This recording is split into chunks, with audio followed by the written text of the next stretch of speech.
Alliance, roughly 90 billion in power.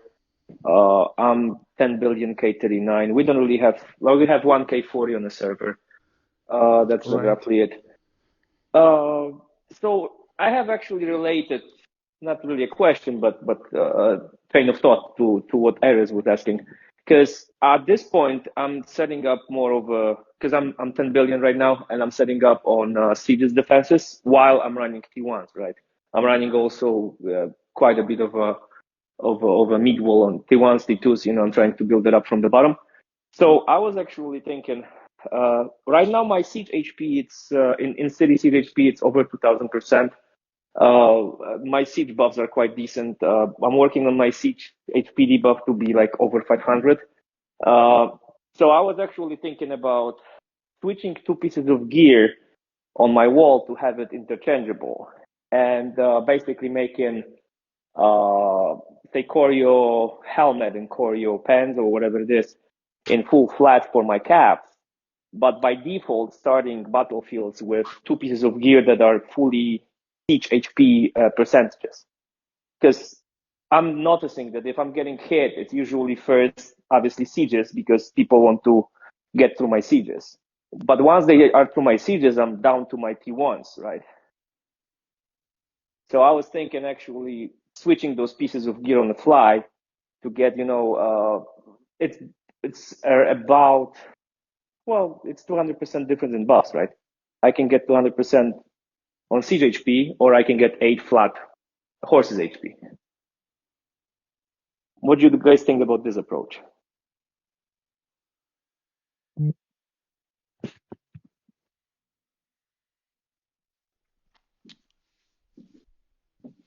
So Tara or Nox, you want to take this?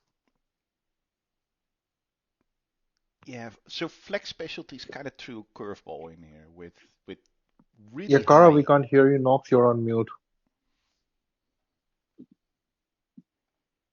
I double muted. That's new. um, All right. I think flex specialties really threw a curveball with really high flats being available now in the Iron Curtain one. Because Iron Curtain basically gives 7 flats total if you have it on gold. Because it gives more than one ground, more than one cav, more than one range, and another siege. So it really does a lot. With that, depending on your keep size, I think it's possible to start slowly moving towards percentages for some things, but it really depends on what your defense looks like. I would say, irrespective of what you're currently running, if you don't have 5 million plus T15 siege, I would not go to siege percents on wall. Do that first, because otherwise what will happen is you will get free turns and your siege will still be wiped. So get T15 on defense first, then you can start thinking about moving to percents on wall.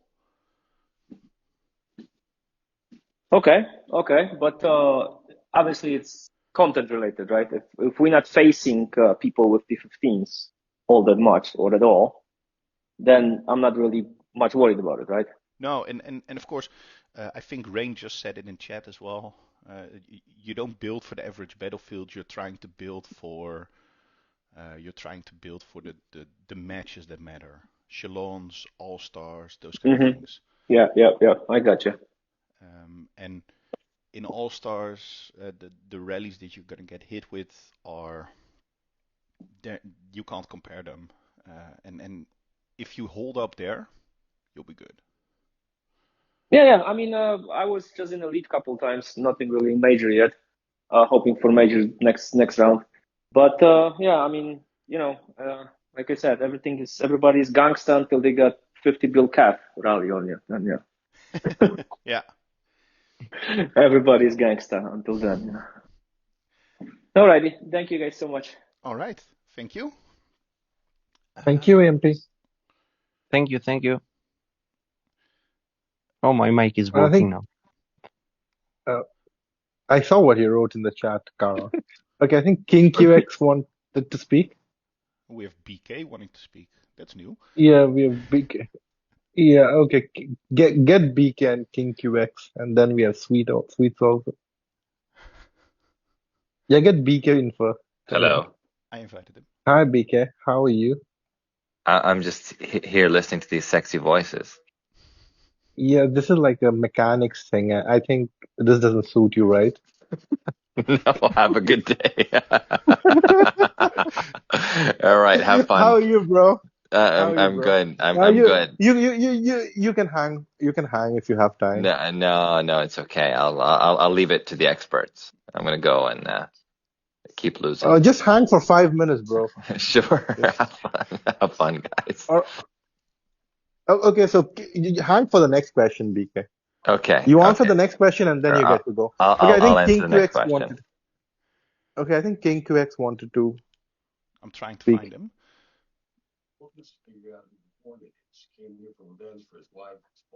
I don't know. Can I allow people to speak?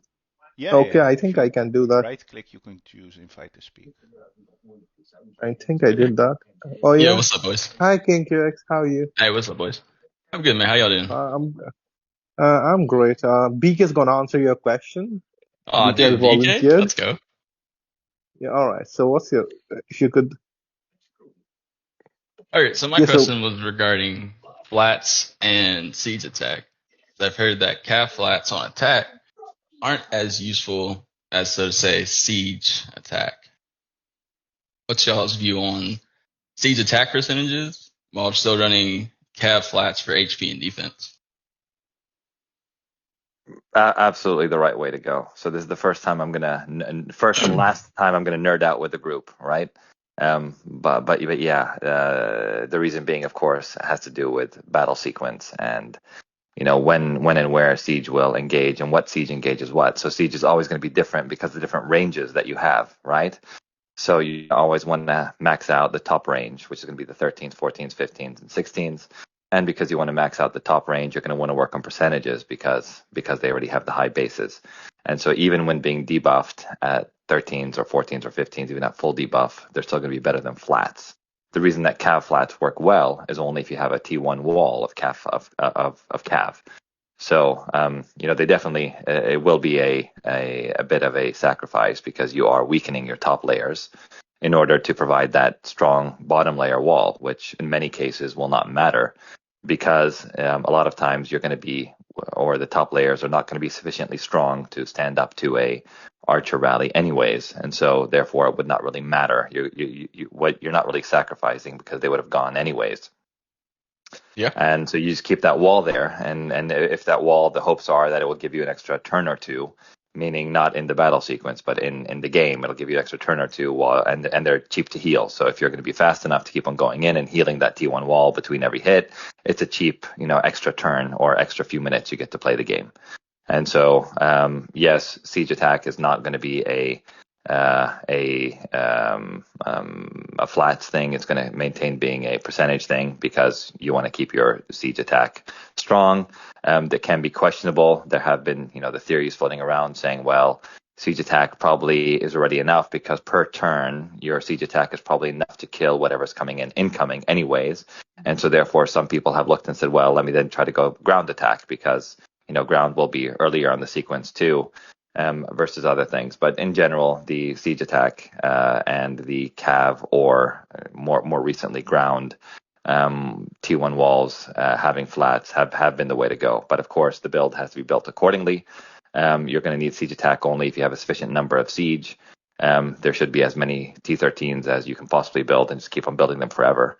Right, and at the same time, you're going to need to make sure that you have those lower level cavs, T1s, T2s, T3s, and so forth, that will benefit from having that wall and having those flats. So nothing works without having the full build and the play style as well. So you'll also want to make sure that you at that time, know your keep well. You're not going to, be a small like K35 or whatever and have those weak buffs and be like, well, now I can tank whatever, especially with today's rally sizes and with T16s in there. You're probably looking at $1 billion plus cav. And so that's really how it has to be. Look at the full picture always. Every question in Evony, the answer is always it depends. It depends on how you play, who you play against, what kind of play you want to do, and what your build looks like and what access you have to resources and so forth. But I think a good way to look at it is say a general rule of thumb is cav flats work well with the T1 wall, and by T1 of course we mean T1, T2, T3, and siege attack should be percentage. Word to the birds. All right. All right. Thank you so much, BK. Yeah. You see how well behaved I stayed because of you, Viper. Only for you. Thank you so much. All right. Now you guys can continue with this educational series. Hey, thank you. No, I mean, thank you so much, BK. I mean, if you want, you can stay on. No, I gotta go. I just wanted to say hello. Enjoy your day, guys, and I hope the answer was helpful. Yeah, thank you so much, BK. All right, guys, have a good night. Have a good night. Okay. Bye-bye. Bye. Any of you guys want to add anything on this? Yeah, I do have one more question regarding defense, and it involves blazons, sure. Right? So when you guys are running your blazons, are you guys all running attack blazons? Are you guys running defense blazons? We're not all like 30 bill over that. So would it be more beneficial to be running defensive blazons over attack blazons? It depends as well. Look at what you're using your troops for. Range you primarily use in rally, so I use in rally blazons. Siege, I care most about my defensive there, so I use defense blazons on siege. Cav, I use HP defense, attack offense. Ground, I use marching, because ground, we don't rally ground that much, we primarily solo. So the extra 50 to 100% you can get from blazons there are really beneficial. I try to look at it from a per troop type perspective. Gotcha.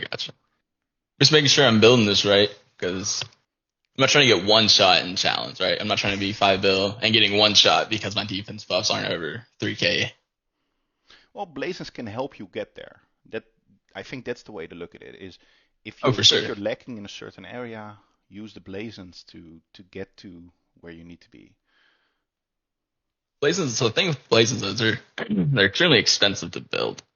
Yeah. Right. So I'm a cake 4, maybe hit cake 6 here and there. But with the amount of blazons that you get, it's hard to swap between defense and offensive blazons, right? Trying to build those up over time. I'm trying to make sure that I'm building these blazons properly at the start instead of trying to fix them later on.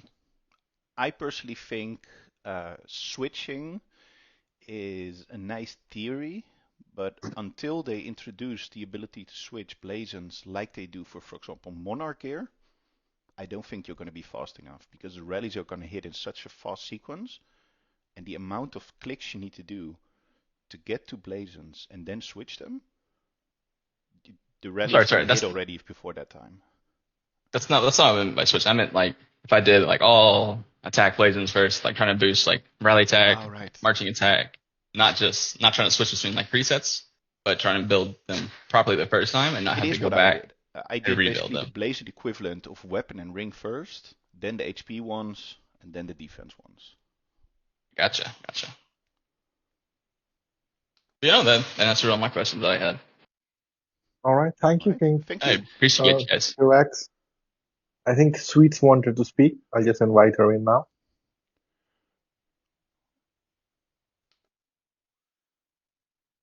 Hello. Hi, Sweets. How are you? I'm good. How are you? I'm good. If you could just tell us your Monarch name and a little bit about your server, that would be great. Well, it used to be Sweets. Now it's an acronym actually, but it's dumb. But I am on 1343 and my Okay. I just meant the Monarch power and Alliance power. Monarch power is 3.4 billion, and my alliance power is 9 point something billion. We're fighting on our server, so things are crazy. Okay.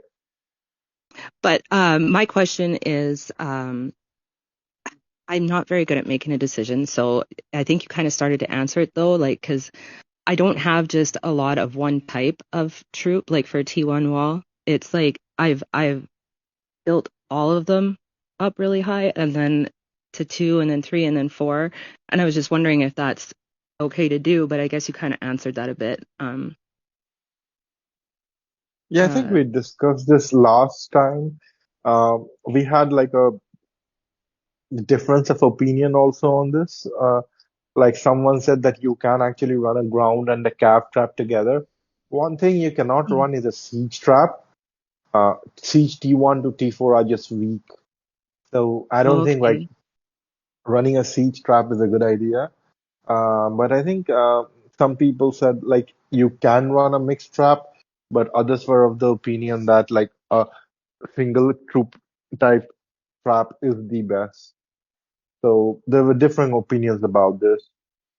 Um, I personally think that if you're running a trap, you gotta go one troop type and you gotta empower that troop instead of dividing priorities.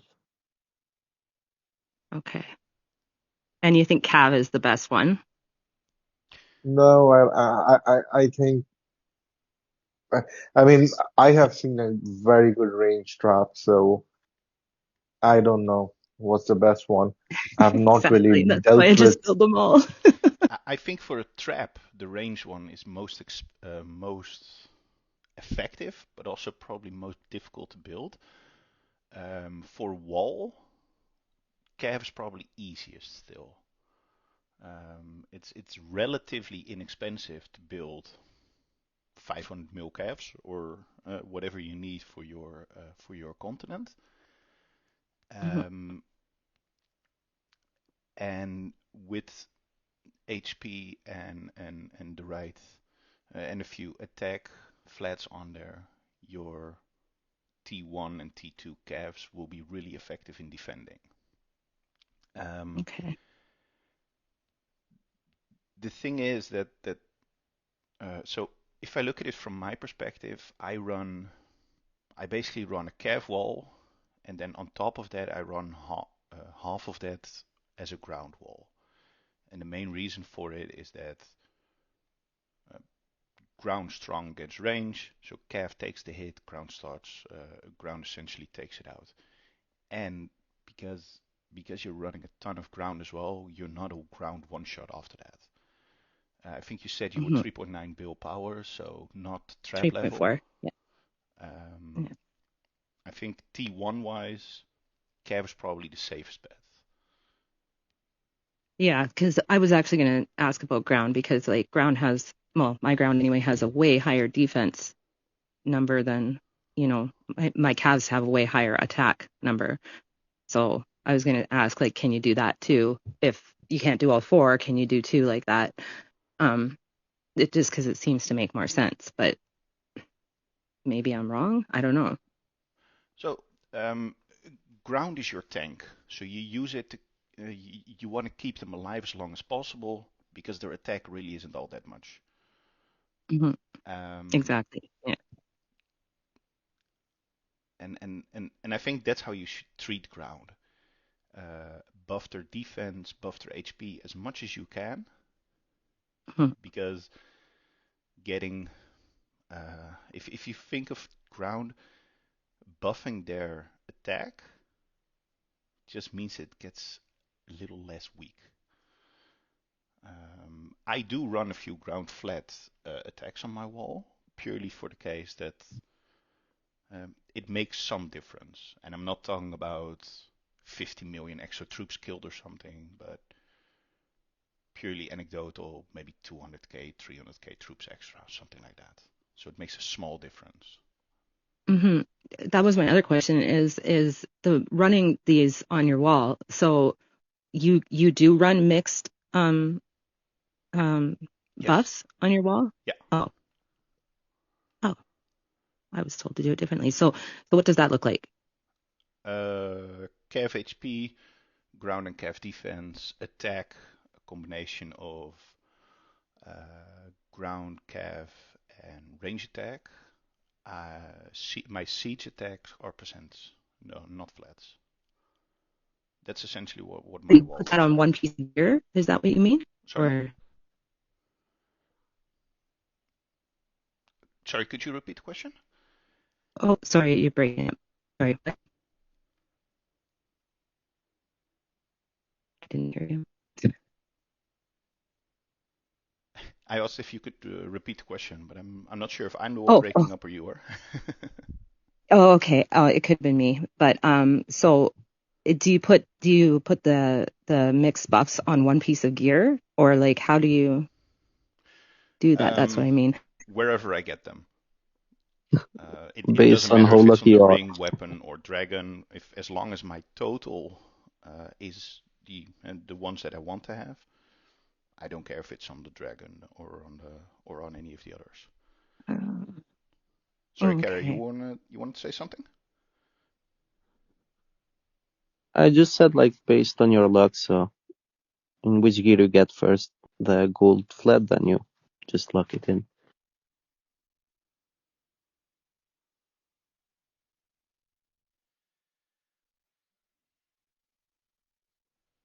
All right. Like whatever. Thank you, Switz.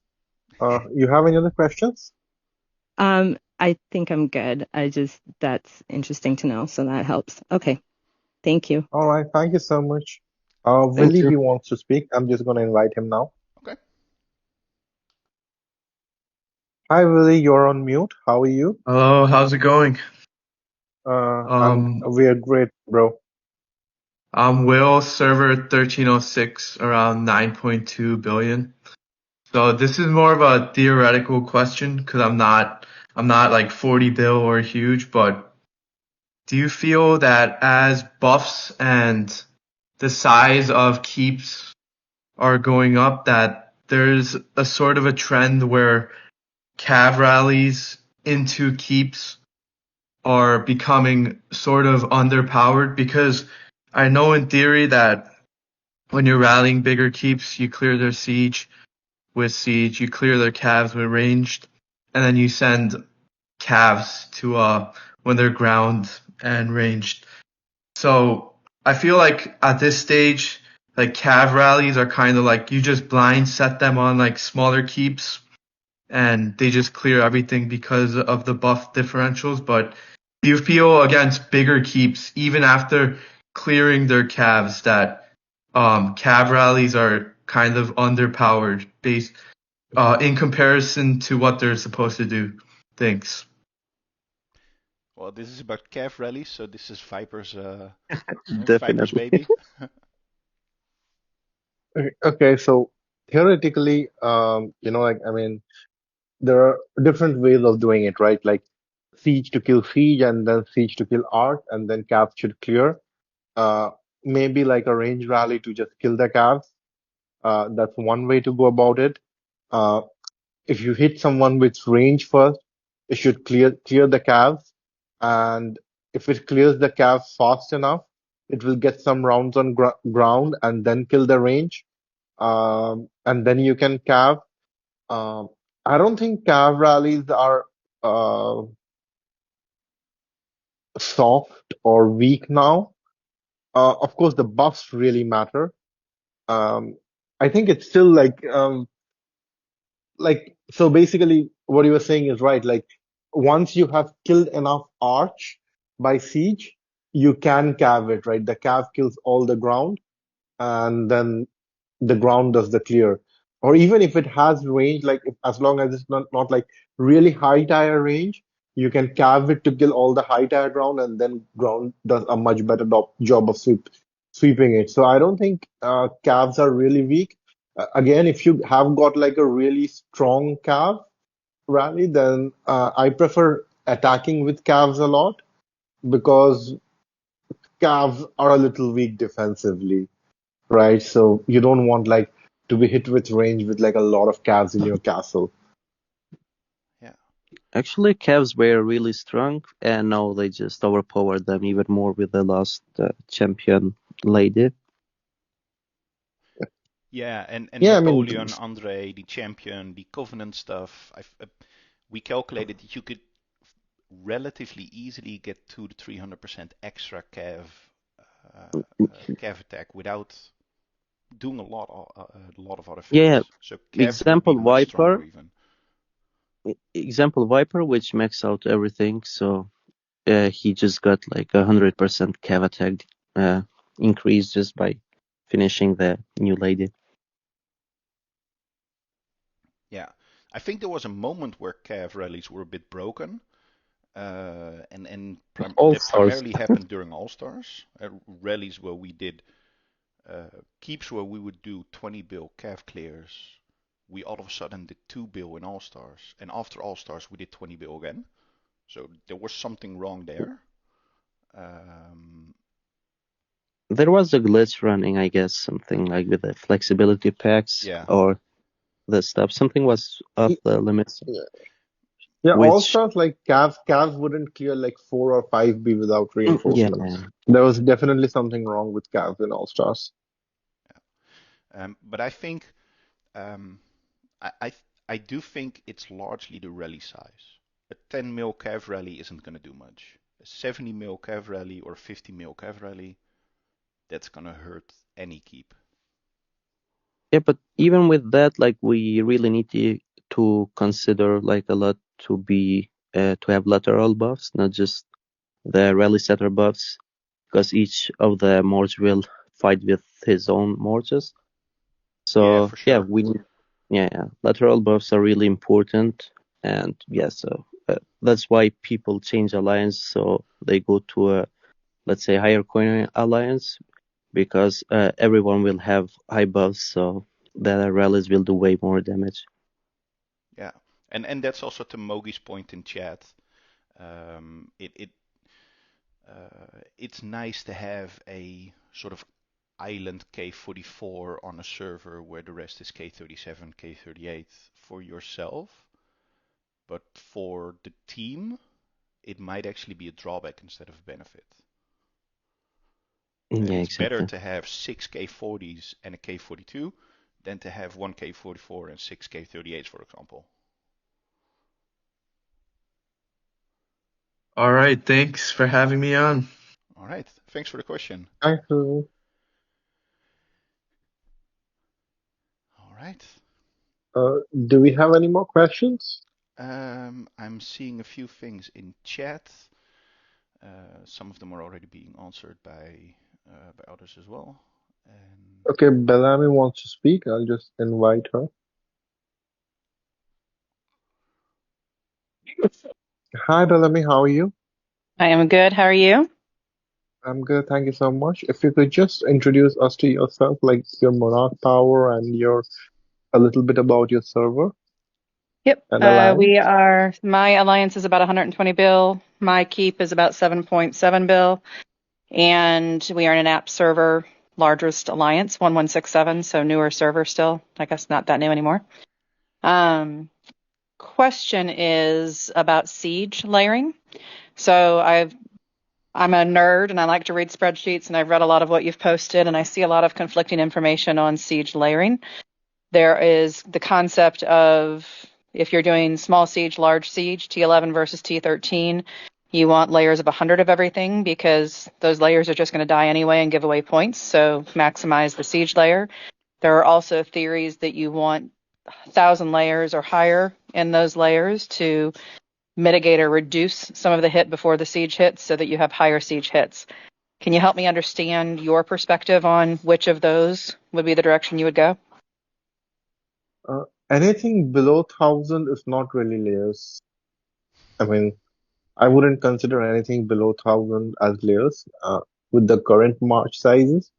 I have heard like a lot of theories on this. Like some people say 5,000 is the way to go. Some people say 10,000 is the way to go. I personally just go 1,000, which is probably the minimum acceptable layer. It's because I just want like if you're like doing 10,000, so imagine how many troops are you losing, right? So Hmm. I don't want to lose that many attacking troops, so I just go 1,000.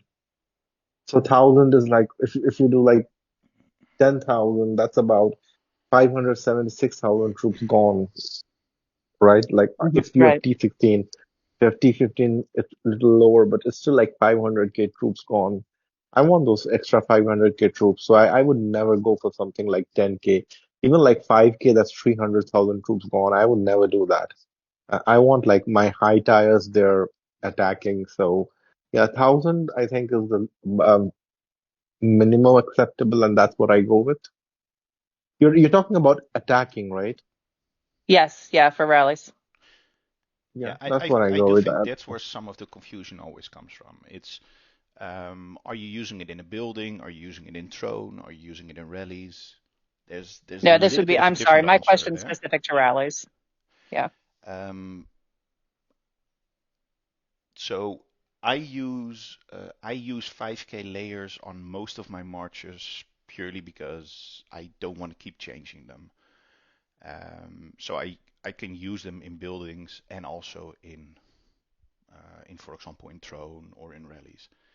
And Hmm. it matters. You lose a bunch of troops, but in my case, if I have to change them on the fly, then I miss out on the rallies. I miss out sending to the building. I'm too late, etc. Um, that is the reason for me, at least, because if I would send ground to a if I send a ground solo to a building that someone has ground in, if I have 5,000 troops in each layer and he has 1,000, I have a little bit of an edge. Doesn't make that much of a difference, but my layers stay alive longer than his, meaning that because my layers stay alive longer, they start killing his actual troops instead of his layers. For me, that's Hmm. the reason why I would have larger layers. In rallies, especially siege, 1,000 is fine if you do rallies, and especially on siege, it really depends on the amount of troops that you have in your rallies. Uh, the more T11s you have in, the harder it hits. I don't even remember how many. I think I use 10k of each layer in my siege presets. Um, I don't really have a very good reason for that other than it's convenience for me. So it's really personal preference, I'd say. Okay. So Knox brought this up about Throne, and about Throne, I have a very different approach. I just load it top heavy, right? Like so, if there are like 8 million troops, I would probably load like 7.2 million T15 and just like a sprinkle of everything. And I know there are again differing opinions on this, but I actually had this like some K40 put their whole layered T12 ground march in the temple, and I don't know what I was thinking. I was like probably just not thinking. I just hit it with like a full T15 ground, no layers, and cleaned it. Absolutely cleaned it. So. I don't think like for Throne, I mean, yes, layers are important because otherwise all their layers are attacking your top tier, but I don't think for buildings layers are, I mean, I wouldn't waste like five. Like, especially for buildings, I wouldn't waste any troops except the high troops, the highest tier of troop I have. Yeah, for sure. I mean, layer is what I mean with layer is just the 5 or 10,000 or however many you have in each of the non-attacking troop. So for ground, each of the non-ground or T12 minus, whatever. Indeed, for buildings, you would go more top heavy than for rallies, and the primary reason for that is it's cheaper to build bullets of T12 range than it is to build T13, 14, 15. So with the amount of troops that you have, they will hurt to keep regardless, and it's more effective to send another T12 range rally than it is to send a smaller T15 or T14, etc. Um, that for me, that's the biggest reason to properly layer those sizes. It's fairly cheap to get a 30 million T12s, T12 range, so you can just dump them in your March. Getting T15 range or whatever is much more expensive. And of course, they do a lot of damage on defense as well. If you have them in your keep, they help. Yep. Okay. Thank you, guys. All right. Thank you. Thank you. Thank you. Does anyone have any other questions? I see a report from Vampirov. Maybe he wants to.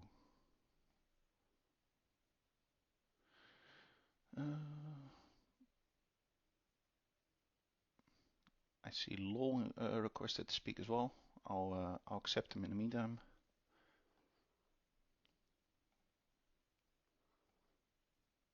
Hi, Hey. I'm Law from 1303.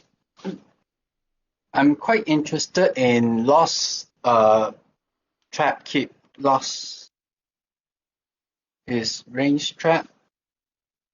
Yeah. So how does his range trap works? Do he have to keep healing his mounted or ground layers every time he gets a hit, or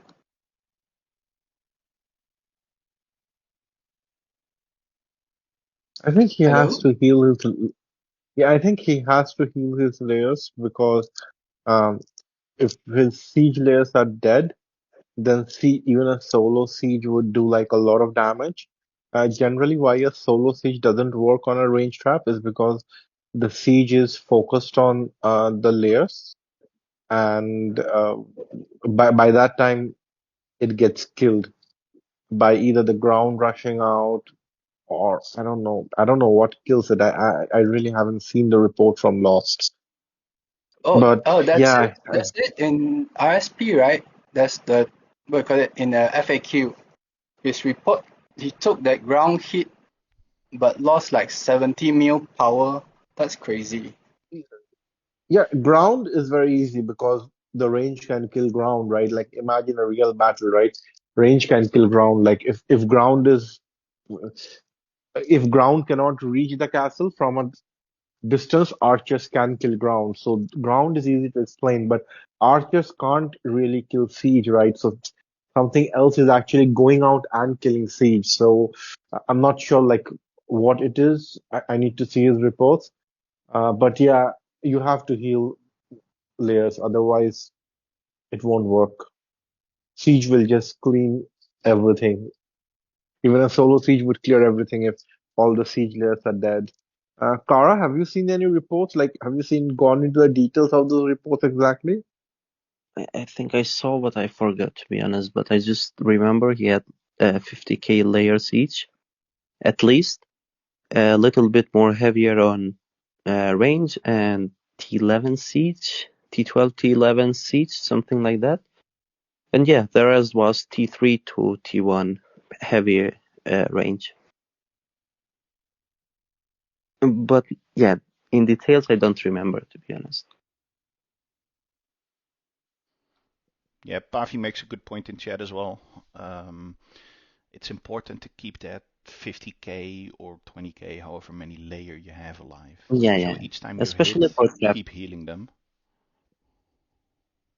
But like Lust reached that level that nobody didn't even bother to solo him anymore. Yeah. So he had to force always. Yeah, he had to force always the hits by changing names and doing all these tricks.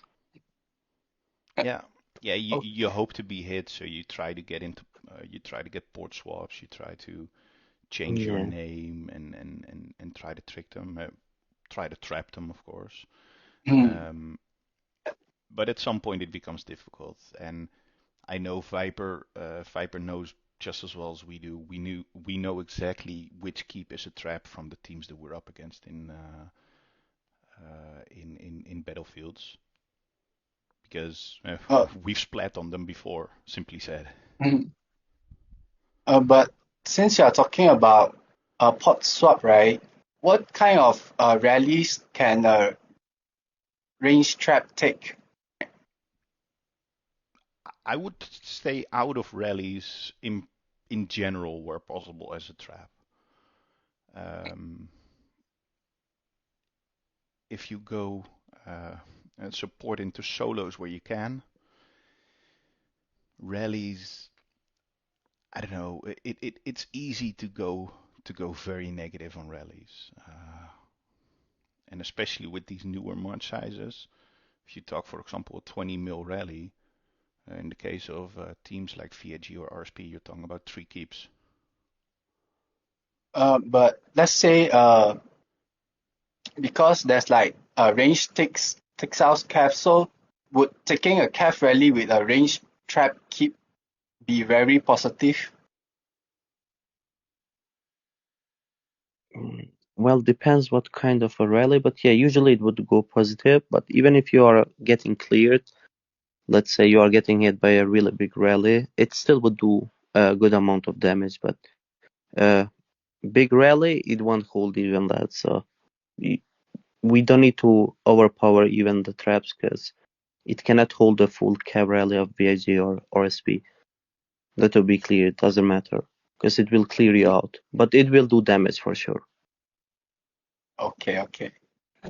That's it for now. Thanks. All right. Thanks for the question. Thank you. Uh, Viper still winning. I saw someone else raising their hand earlier.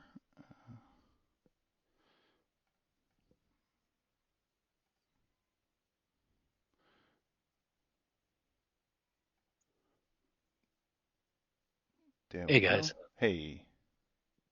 Yeah, I was gonna ask a question, but I changed my mind after you guys had already answered. All right. What was that? What was the question? For which question? It was about the trap keeps, but mine more was about the rain, because we have a couple trap keeps in our alliance. We're 146 billion power, and we're built a little bit different than a lot of alliances. So we just have basically 2 trap keeps, and then our bigger keeps, we have the, mix of flat and percents. But, when we're raining our trap keeps, they take positive on rallies like constantly. So, Yeah. but yeah. Yeah. Since the K45 update, reinforcing really became different than it I was. think. It's insane if you think about it, because if you think about having, let's say, 4,000% buffs, and you use those on reinforcing, your in-city, your reinforcing buffs also start applying. They stack, so it's easy to get a 4,500 or something then. And just imagine those. Another thing which is really worth to mention. So when I came to VIG, first I think I started with 400, 500, something around that siege HP debuff, and whenever Viper winked me, like it would increase to over 600 like immediately. So if somebody ruins you which has a fully maxed, let's say key 44, like the key which is getting ruined will get all the debuffs overwritten by the highest keep who ruins him. Is that clear? So that's why like really makes huge difference, because you're gonna get way higher debuffs. And yeah, so it will be way more effective even against solos or even against rallies. And yeah. Yeah, that makes sense. And don't forget the 8 million plus march size that you get when you reinforce from when you get reinforcements from someone like Viper. But in general, reinforcements like completely change the game, especially siege reigns. Siege rallies, T11s with reinforcements, they really aren't doing much anymore. Mm. So do you guys, when you're setting a rally, do you look at the reinforcement size and I'm like, okay, this guy has 10 million reinforcements, I'm not going to hit him, or is there a cutoff for you guys? We look at the keep and look at lines going in, basically look at dragons going in. And next to that, often cases, and that might not be the best approach, often cases after the first hit and we find out that it does worse than we expect, we see, oh, okay, that makes sense. Because you kind of get, at some point, you kind of get a feeling how much your rallies are going to hurt or keep. And if they don't hurt as much as you expect them to hurt, it's either reinforcements or buffs much higher than expected on wall or debuffs much higher. Yeah. At some point, you know our range, if we fill it, is going to do X amount of damage. Siege, same kind of thing. We know that on a T11 you do, let's say, just for simplicity, 3 bill. If you do more than that, buffs are probably lower than anticipated. If you do a lot less than that and there are no reinforcements, they're much higher than anticipated. Okay. Yeah, you guys do it like us then. Yeah, we barely scout. In my case, we probably scout to be, in some cases, to be annoying, or if there are things happening that we really can't explain.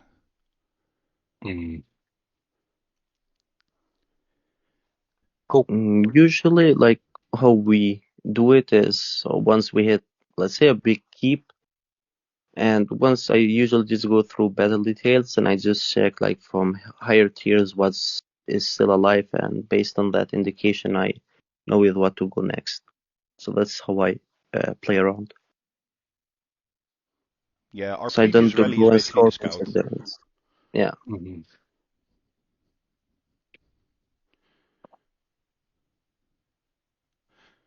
All right. Did we answer your question?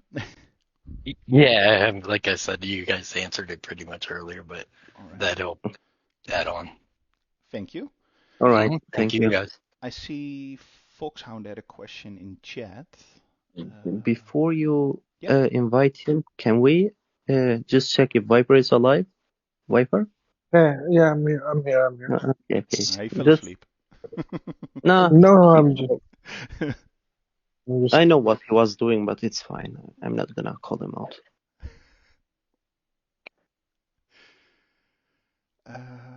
Foxhound, do you want to jump on voice for your question?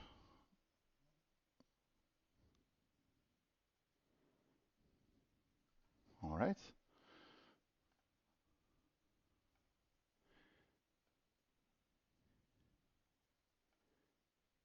And I think we don't. Oh, hello. Hey guys, so Foxhound from server 950. I think our alliance is over 200 bill, and I'm about 12 billion. So I was wondering, I spend a little bit of money, but not quite as much as, some of you guys. But getting a march size over 5 million at 41 are you pretty much tapped out after you do the freedom set and then doing the conquest pieces, or is there any other ways where you can increase your march size? you can amplify Thieves and Rurik. You can get mark size from Ideal Land, gen combinations. Yeah, and of course, I assume you've already done that, finishing the specialties of your rally spot duty officer. Yes. Yeah. So I was just wondering if there was anything else that I might have missed, or. So freedom is a really big one. I mean, it makes a really big difference. Thieves and Rurik amplifying also like 20, 40%. Yeah, and if you do just conquest with up the top of my head 9 boxes, just conquest, you can get 10% more size. But if you think of it, 9 boxes is still 9 times cake 4. So Right. it's probably more effective to go K42 then with that same amount. And if you don't need the SIF pieces anymore, if you have all the SIF pieces that you need, that's one to go with. But I think if you look at Cake 4, my focus would be PvP, then the debuff Cake 4 gear for unsubs, and if you have that done, I would start looking at amplifying your gear. Dubs, thank you. 20% with 200 cakes. Right. So when you start working on the supremacy pieces, say you got everything that you'll need for your main marches, weapons for your secondary marches. Not that you really need them, but would it be more beneficial to keep on increasing your march size, or would it be more beneficial to try to bring up the main stats on your primary civ weapons? I think for victory column 8, you need 2 or 3 generals over 10 million. I think it's 4 or 3. I don't know. I can't remember the amount, but you need a number of generals over 10 million. And basically the only way to get there is to amplify some pieces. Right. Okay. And once you start amplifying, I would start focus with your main PvP marches, perhaps even your wall. It kind of depends on your battlefields. Right. So for our battlefields, I mean, the majority of us don't get rallied, or they don't have time to rally the bigger players. So, I mean, probably going towards our main attack marches is probably, I guess, would be the better thing to do. Yeah, I'd say main attack marches. I know some people are a fan of putting, for example, the bourbon chest on a sub. Right. Because of the siege HP debuff. But okay. I kind of struggle with recommending putting a Cake 10 piece on a subsidy if you haven't finished everything else yet. Right. Okay. All right. I think that answered everything. Appreciate it, guys. All right. Thank you, and thanks for jumping on voice. Always.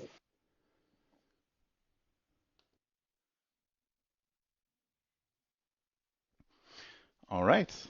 Are there any other questions? I see a lively discussion in chat, so that's good. That's good to see as well.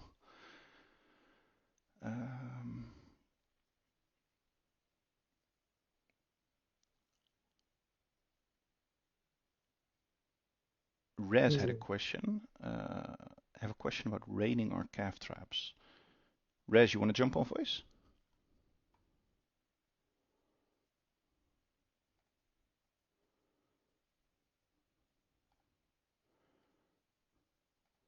And on the request of Baby Bear, this one is yours, Kara.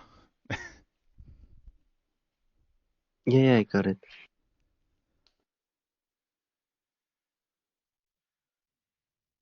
Yeah, we Kara, can't I have hear a question for you. Kara, I have a question for you. How many I was hours in trying a to day figure do you out the think about coining? speakerphone here. I can't really hear myself. We can hear you now.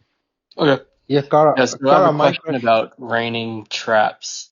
We get told in our alliance, basically, for the cab traps that don't have a lot of high tiers other than archers, to only send archers to them, not to send ground or siege or basically whatever counter to what they're getting hit with. Is that the correct way, or should we send the correct counter march? Except for siege, like if he's getting big siege, I wouldn't send big siege. Other than that, just counter it. Like if he's getting range, ground will do way better than archer. Yeah. Perfect. Yeah, that's what I thought, but just hearing different stuff from people who've been playing longer than me. So if they set on him, if they set on the trap Big Siege, then you don't send Big Siege because he doesn't have any layers, so it will fight directly with the Orines. okay, yeah, that answered my question. All right. Cool. Kara, I have a Thank you. question for you. How many Sorry. hours in a day do you think about coining? 4 to 5, like in an average. Yeah, around that. That's not bad. But That's not bad. like my big, the difference is I coin and I increase buffs, not compared to Khalid, which coins and his buffs are decreasing last 2 weeks. So yeah. Okay, that's fair. Just one last. Anyone with any last questions? I see Dubs making a good comment regarding Well, if reinforcing. Dubs is on, just bring him in, no? I'm good with that if he can. Dubs, you want to jump on voice? I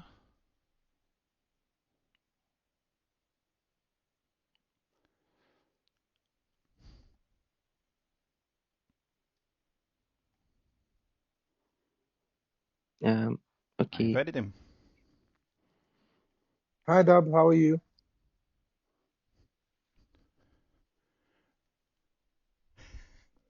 Something is weird with this event. Yeah, we'll blame Discord. Yeah, definitely.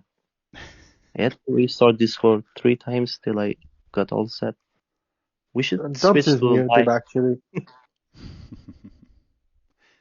Yeah.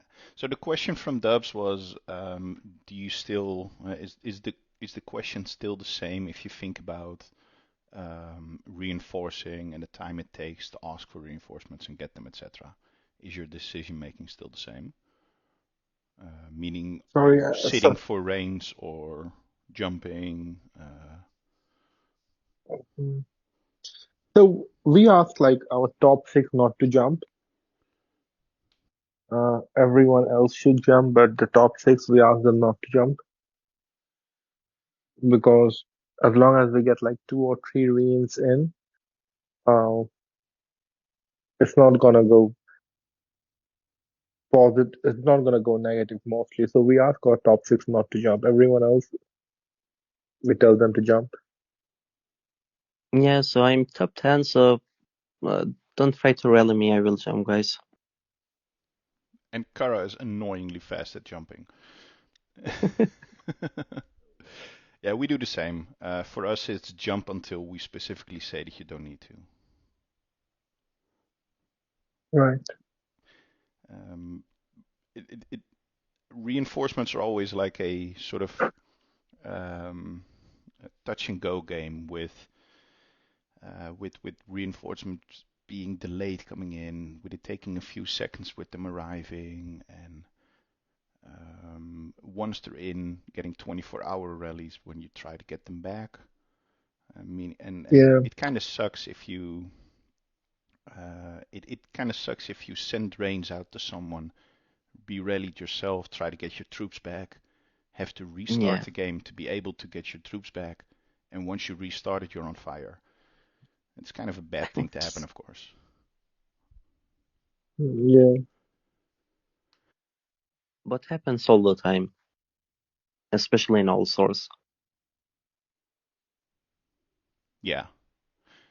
Foxhound is a question for you guys as well, again for Kara. You ask your top 6 not to jump. Should you swap with a bigger keep, or would you generally lose on points?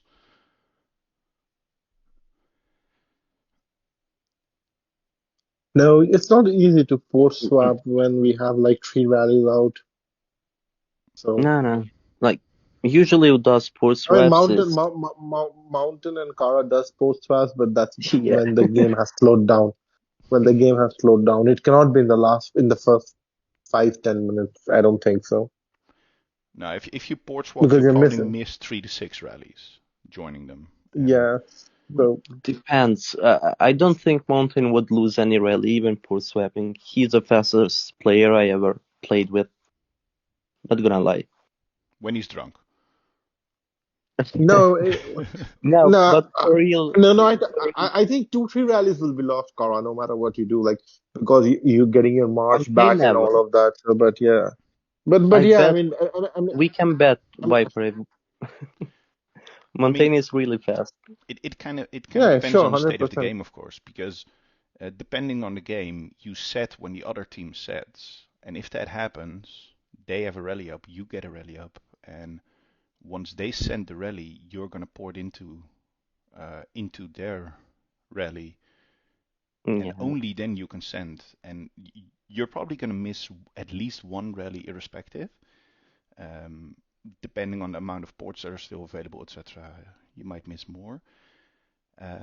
It needs to be a conscious choice, I'd say, to port swap into a rally. I've seen people port swap into rallies where they say, I can take it and get zeroed themselves instead of the one that was going to be hit. So you really need to know that you can take whatever's being sent without going negative on it. Yeah.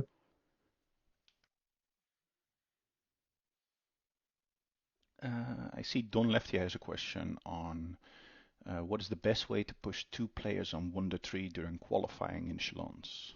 So the top 200 for 1-3. What's the best way to do that in C5? Well, the only way to do it is points, get into the top 200. Buildings, make sure that you have the what is it? Fort Toulon, I think it's called The now. Yeah, the Tower of Toulon and the Night Hall. Yeah. Like you gotta see who can get points from soloing or by joining rallies, and who needs points from buildings, and divide, like take the whole map, divide it into parts, tell people like this buildings he's taking, and this buildings they are taking. It's just maths, and then you get people to reinforce it after they take it. Like divide the reinforcements also. It's just maths though. Yeah, and of course expect to heal because there's gonna be you're gonna have to keep going if you wanna. I'm not sure about the points in C5. You're probably, I'm guessing, you're gonna need 40k or something per round to be top No, 200. it's 31K in C2, bro. So it will definitely be lesser. Is it 31k to be top 200? In C1, in C2, yes. Yeah, I'm C1 now. I don't know what I lost all access to internet. Yeah. Okay, so let's assume 30k.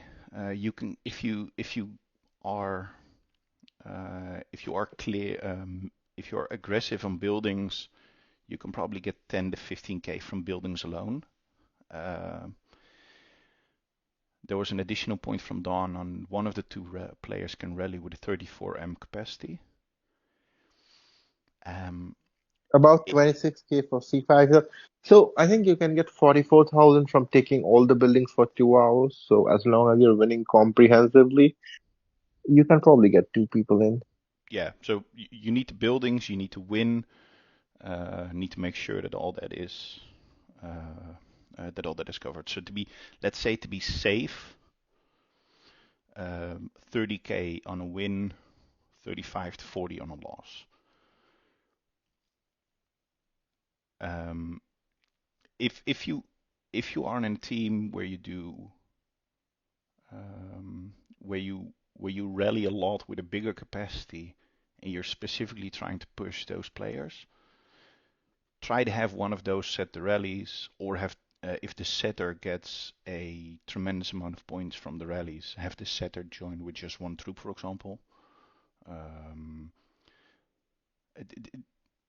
I think it's those kind of things, but the key is that you need to win as well, of course. Because winning makes a much bigger difference in points than getting Also, 3k more. to have high alliance score, you need to be in top 500 or something like that. Yeah. for your points to be counted. But EMP has a question, and we'll take this as the last question. All right. I think. Oh, all right, EMP. Welcome back, EMP. Hey, what's up? It's not really a question, it's more of a clarification. It is top 500 alliance points, and it looks like the deductions are as follow. When you win the battlefield, your alliance gets deducted about 18% points. If you lose the battlefield, your alliance gets 60% deduction. Then on top of losing, when you're losing and you get alliance deduction, you're also getting personal points deduction 30%. So in reality, there is no way to qualify to top 200 if you're losing the game. They basically double bagged it with the last changes. So previously there was no personal point deduction when you lost. You only had alliance point deduction, which, in case of big alliances that score 200,000 per match or 150,000 per match, there is still a wiggle room that you can actually qualify into top 500, and you can actually get people into a solo ranking. But with the deduction applied both to team and personal, basically it's either you're winning or you can pack your bags. Yeah, and that's how I've seen it. Yeah. I saw some comments about you can leave the alliance and go for a smaller alliance. I personally struggle with that. I did that personally last Ultimate War actually. So on the All Stars, and it's very doable, and it was in the C5, probably it still is. What happened was actually I lost the top 200 and All-Star Major League by basically about 1,500 alliance points. Last round, I lost one round because I was kind of outmatched. I wasn't really paying attention, and I stood it solo, and I didn't solo as much as I should. Then I won 2 rounds, and then on the 4th round, I got a matchup. We got like 47,000 total alliance points. Out of this, I had like 36,000 or something like that. It didn't even cross my mind that I will not meet the bracket for top 500 alliances. And I missed that bracket by literally 1,000 alliance points. So that's the risk when you have a low sign-up power.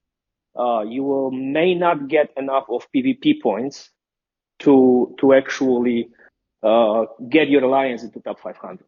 Yeah, and indeed, that's my struggle. Is for all stars, you try to qualify individually, so it makes sense. In some cases, on some servers, it makes sense to go to a different alliance to increase your chances of making it to all stars. But for a team event like Chalons, I struggle leaving and let the team qualify for Chalons so that I can get my wings and then come back and play Chalons with them. It is a little moral issue, yeah. Like for me, like I didn't leave this round. I was like, no, I'm staying with the team, and we're gonna try to manipulate whatever we can, because we just basically putting our team together, kind of, sorta, because we had a few bigger accounts come to us, and we're trying to work with what we have right now in the alliance. So it's not necessarily easy to even get to get the matches that we can win. But for that reason alone, I was like, I'm not gonna leave to pursue my Wonder 3 right now, even though I probably could without any issues, because it's a team. It's a challenge. It's a team, actually, team event. So it's not all stars. Also, it's purely solo. Yeah. Yeah, it makes sense. And thanks for that clarification. Alrighty. Thank you, guys. Well, Viper, what do you think? Let's close it down. Thank you everyone for joining in, and I think we have significantly overshot our the time we had in mind. But thank you everyone. It was so great, and let's hope for the next session soon, and we'll have as much participation.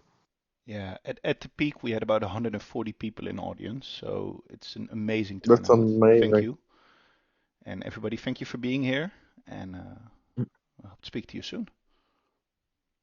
See you guys. Hey, Thank see you. you. Bye. Bye. Thank you. Bye.